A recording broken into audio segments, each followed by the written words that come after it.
Hello, I hope everybody's having a good 2019 thus far. I wanted to go over the latest ALS protocol update with you all so that you can kind of be on task with the changes that are to be in effect by February 15th, 2019.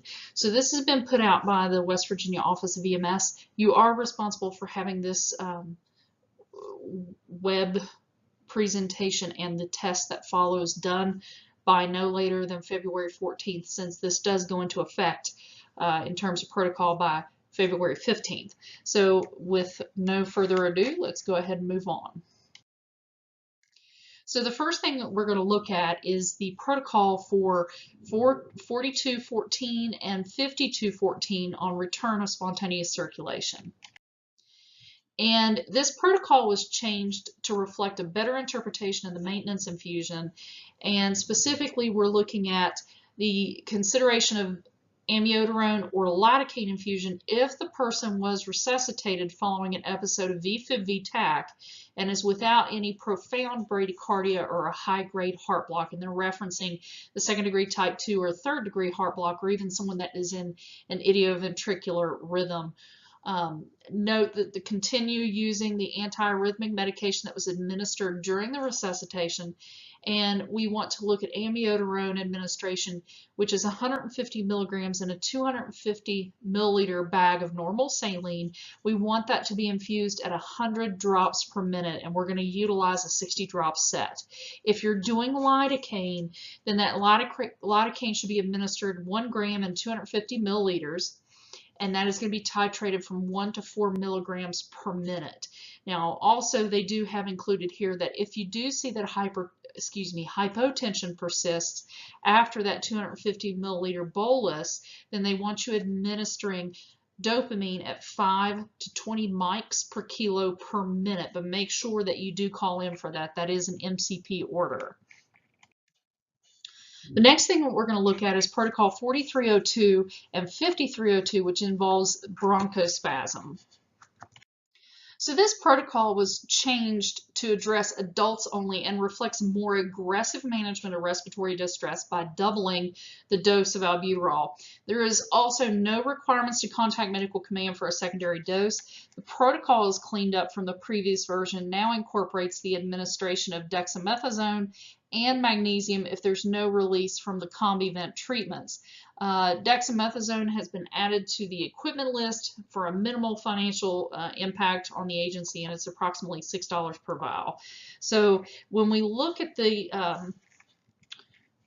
protocol, they talk about the patient being in moderate distress with heart rate that is less than 130. That's when you want to administer albuterol at 5 milligrams combined with the atrovent at 0.5 milligrams and provide that nebulized to your patient. If the distress is unrelieved and the patient appears to be severe, of course, they want you to expedite your treatment and administer a second dose of that albuterol at 5 milligrams combined with the atrovent at 0.5. If there's no relief at this point, that's when you contact medical command. You consider the use of dexamethasone, 10 milligrams, and that can be administered IV, IO. It can be given orally or intramuscularly. And if the distress is relieved, then we're going to monitor the patients and notify medical command of their change. But if the patient is considered to be in severe distress, and this is someone whose heart rate is greater than 130, well, let me back up here. So if the heart rate is 130 or less, they want you to treat it as an outlined above.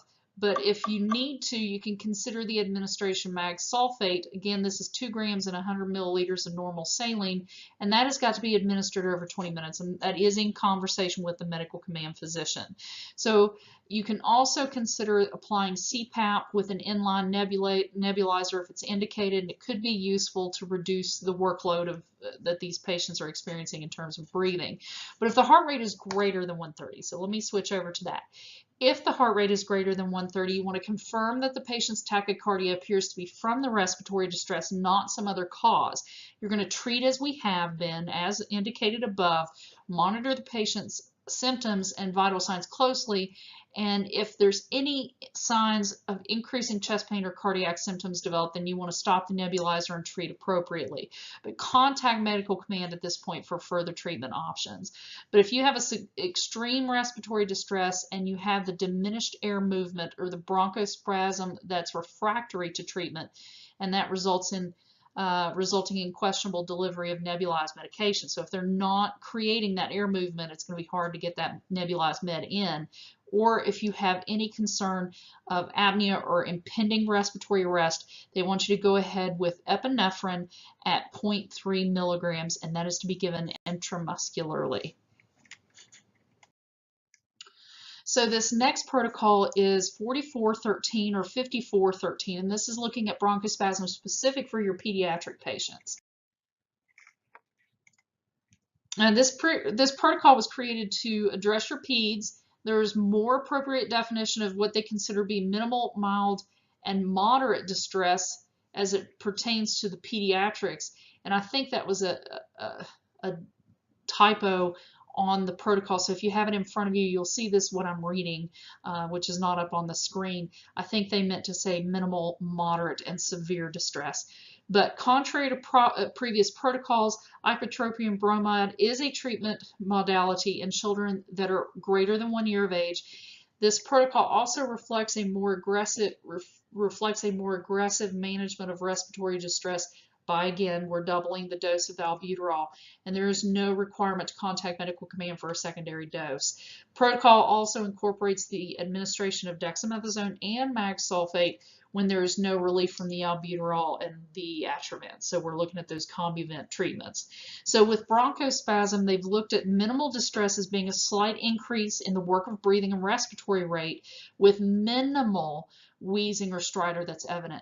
Whereas with your moderate distress, you're starting to see more wheezing. You have an increase in the respiratory rate. You have abnormal breath sounds that are present, nasal flaring, mild intercostal retractions that are present. In your severe distress, these are the ones that not only do they have the nasal flaring, the intercostal retractions, you see all that accessory muscle use, but the expiratory phase becomes prolonged and can actually become silent, and the wheezes may be absent because the airflow is significantly compromised.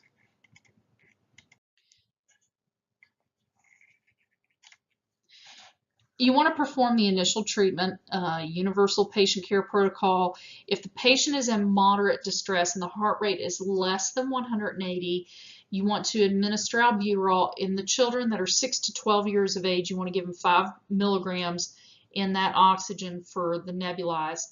If they're less than 6 years of age, then you want to give them 2.5 milligrams with that for that oxygen to nebulize. You can administer ipratropium, maybe nebulized with the albuterol, so you can do a combination thing here. 0.5 milligrams for children that are ages 6 to 12, and then if they're 1 to 6 years of age, you can do 0.25 milligrams of ipratropium bromide. But remember that the Atrovent is contraindicated if the child is under 1 year of age.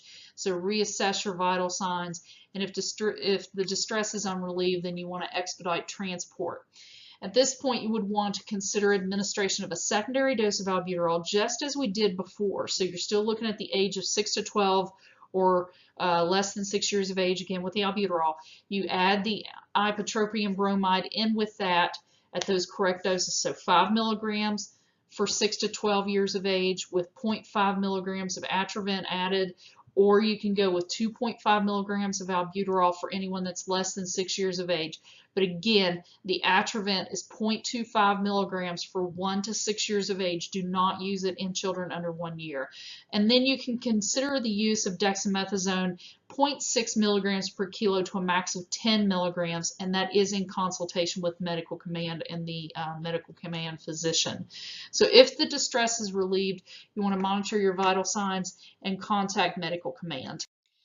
If the patient is in severe distress, your heart rate is still less than 180 beats per minute, you're continuing with your treatment just as before, so you're utilizing the albuterol and the Atrovent as it's appropriate, at those new doses, and you're also considering the use of dexamethasone at a max of 10 milligrams total.